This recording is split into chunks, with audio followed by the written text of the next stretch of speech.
Hello, this is H.G. Bailey, and welcome back to Let's Play Final Fantasy IV Pixel. Let's head on back into the Tower of Babel. After dealing with these guys, why don't we put Edge's ninjutsu to use against them, since they are all weak to fire.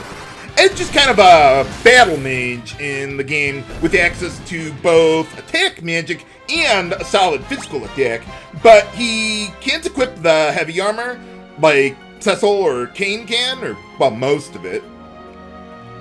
So I prefer keeping Edge in the back row there for his survivability.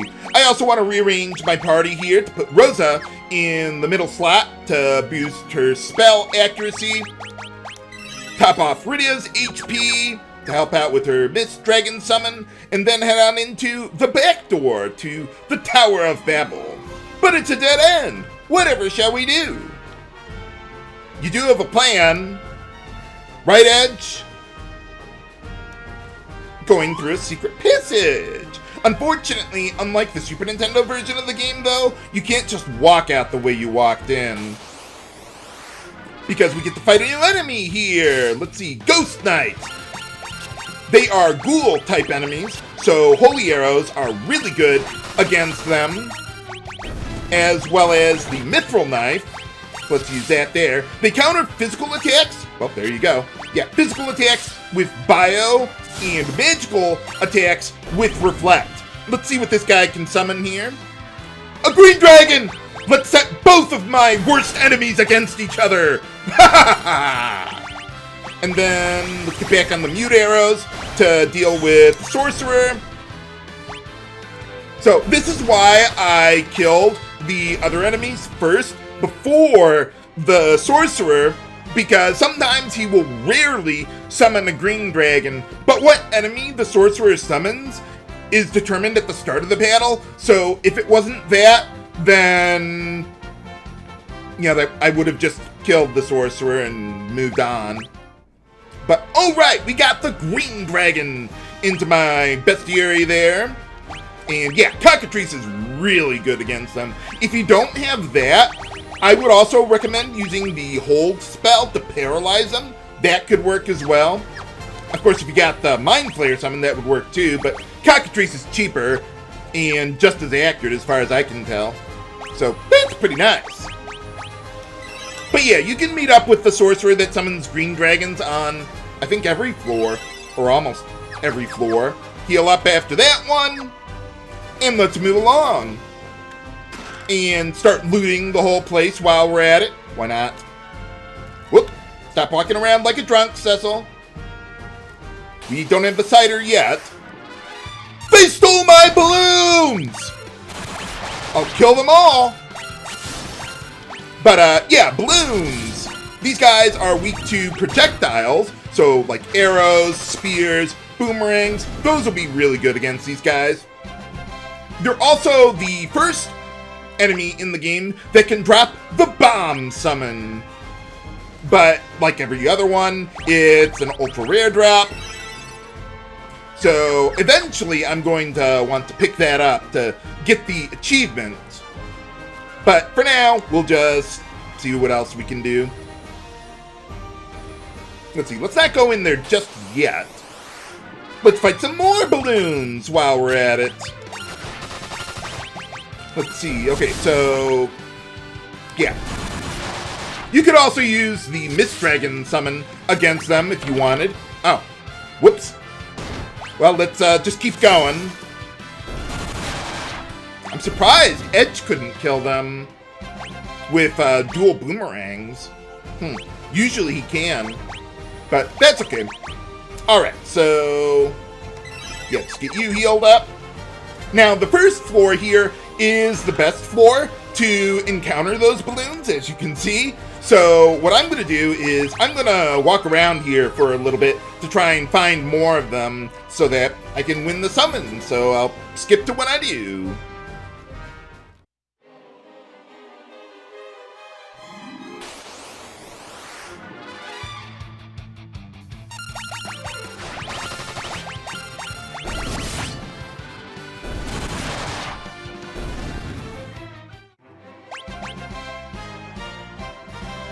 Hey, all right. Got the bomb summon. That actually didn't take me very long at all. About half an hour real time.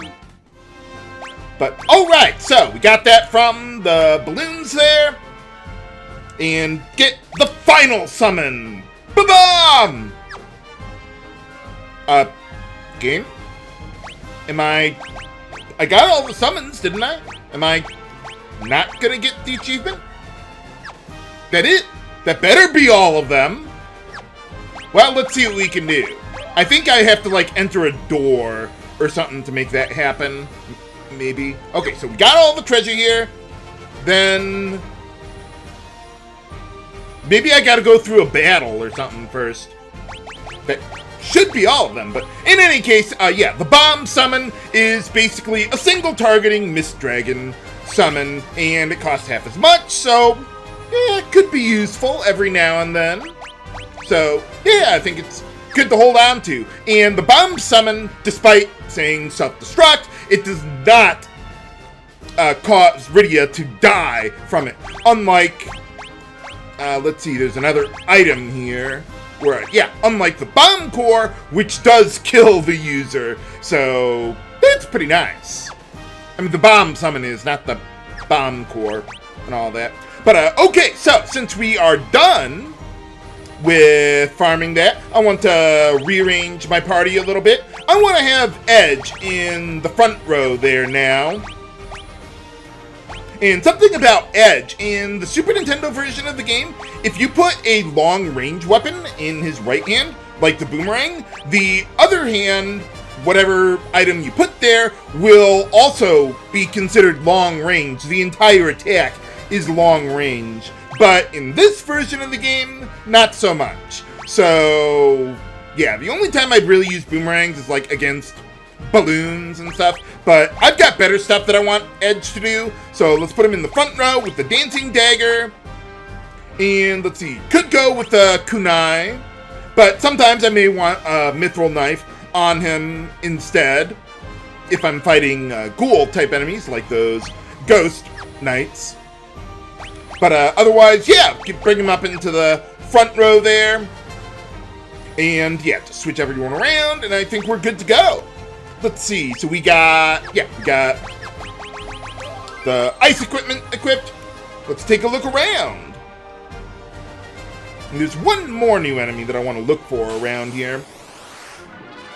This is not them, but I can kill them pretty quickly with a good Mist Dragon summon. That is, if no one bothers to take the hits for her instead, I think I'll still have enough HP to kill all of them with that. Should be good enough.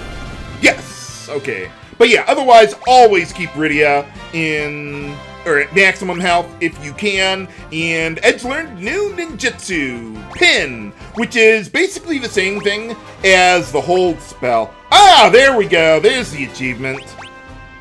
Yeah, I knew there was some kind of trigger going on with that.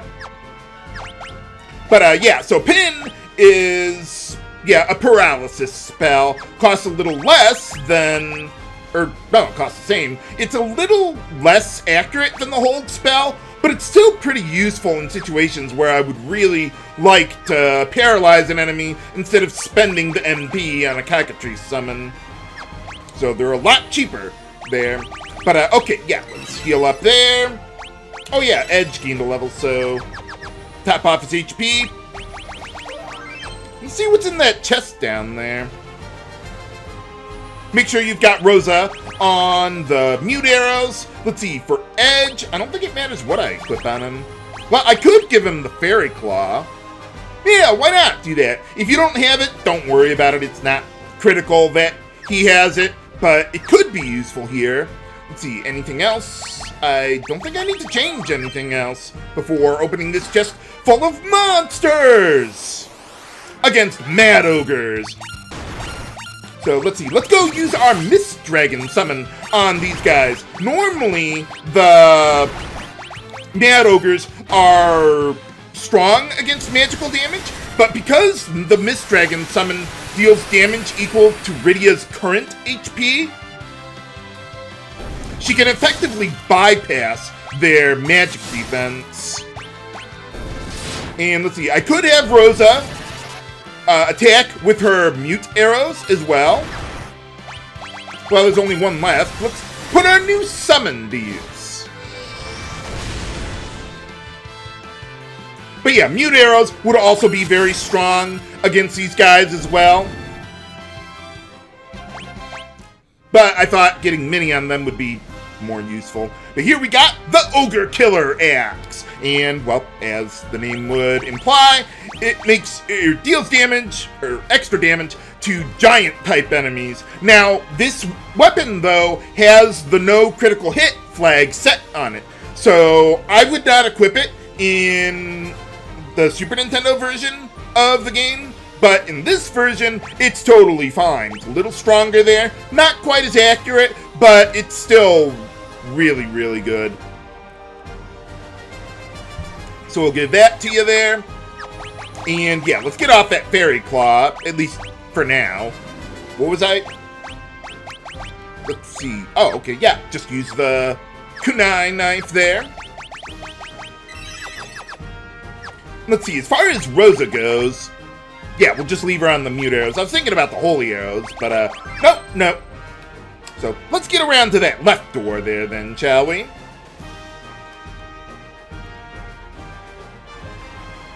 Whoa, got ambushed by a whole bunch of curls. Fortunately, they don't use blaster when it's just them, or when there's a full group of them. So, got a little lucky in that regard, but alright. Let's see, before entering this door, let's go find some more treasure. And fight some more of these guys. Okay, so with Rosa, let's have her go after the Sorcerer, since I've already got the... What was that? Since I've already got the Green Dragon Bestiary entry. Wow, that was pitifully weak. But at least we got him. Hooray! And the cottage, which I'm probably going to be using in the near future there. But yeah, let's get you back on your regular weapon there. Okay, so... Oh, wow, you took a lot of damage there, Edge. Ow. But alright.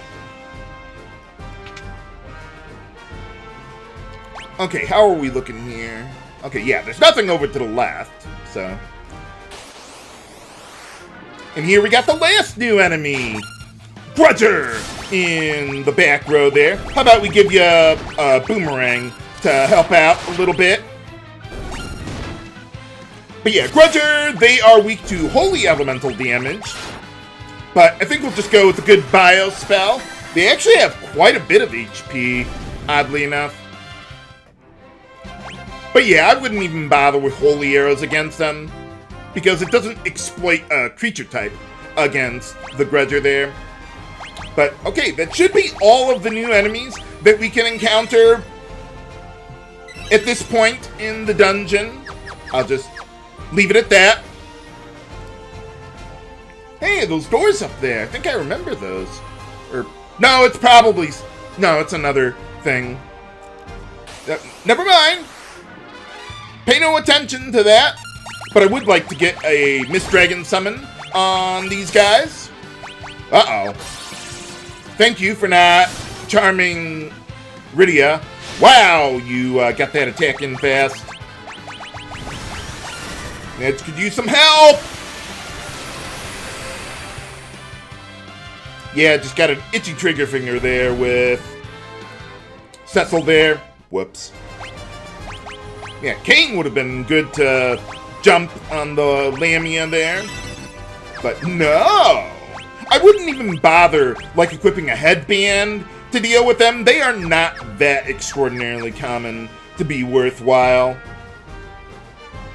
But here we get an upgrade for Edge. Ashura, or the Ashura Katana there. It's even stronger than the Dancing Dagger. So let's just hand them down there like that, and if I need a specialized weapon, we can equip it.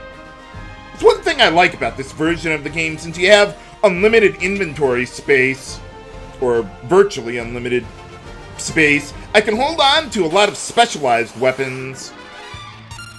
But, okay, so, yeah, why don't you go there? And then, let's see, have Cecil go after the Mad Ogre. He should be able to one-shot them quite easily. Everyone contributes. Okay, and then, yeah, let's heal up. What was that? Yeah, heal up Rydia there. I think we're good to go. Now, at this point, we're getting close to the save point room. In this version of the game, if you want to leave the dungeon at some point, you might want to do it before going in there, because you can't use Rydia's warp spell. In every version of the game, though, if you take the door further over to the right there, that'll take you to the last floor. And in that case, you won't be able to use warp there either. So you want to watch out for that a little bit. Well, I can try a physical attack. I don't want to waste, like, well, I guess I'm close to the save point then, but whatever. We got them all the same. Another thing you might want to do here in the Super Nintendo version of the game is level grind Rosa up to level 33, so that way by the time we're done with the dungeon, we can learn Reflect for her, which will be very useful where I'll be heading after this dungeon. But in this version of the game, we don't have to worry about it. In, like, the Japanese version, Super Nintendo version, or was it like the PSP version or GBA version, you learn Reflect at a later level, I think. At least that's how they handled it in the Super Nintendo version that we got. They reduced the level requirements for learning a lot of spells. But in this version, they just simply gave you more, well, they reduced the experience requirements for learning, or not the, yeah, they reduced the experience requirement to gain the level. So just a different way of rebalancing the game so that you can learn certain spells by a certain amount of time so that you can avoid the level grinding. And as far as my setup goes, let's see, with Kane, I think he's good there. Let's see, Rydia, probably good there. Yep. Let's see, Cecil, eventually I'm going to want to equip the Ice Brand on him, but let's leave him alone otherwise there for now. Let's see, I don't need to worry about being weak to ice, so we'll just leave you there like that. And then let's see, with Rosa, eventually I'll want to give her the Mithril Staff for a little bit of a spirit boost. And someone was asking me, H.C. Bailey, why didn't you buy the Power Staff back at the Eblon settlement there? And, well, the reason for that is because it actually does not boost your spirit stat at all. It's a melee staff, essentially, which is pretty useless when you want Rosa in the back row anyway. It boosts her strength quite a bit, but that's about all you get out of it. But can we defeat Rubicante and take back the crystals? Find out next time on Let's Play Final Fantasy IV Pixel. This is H.C. Bailey, signing off. Have a good day!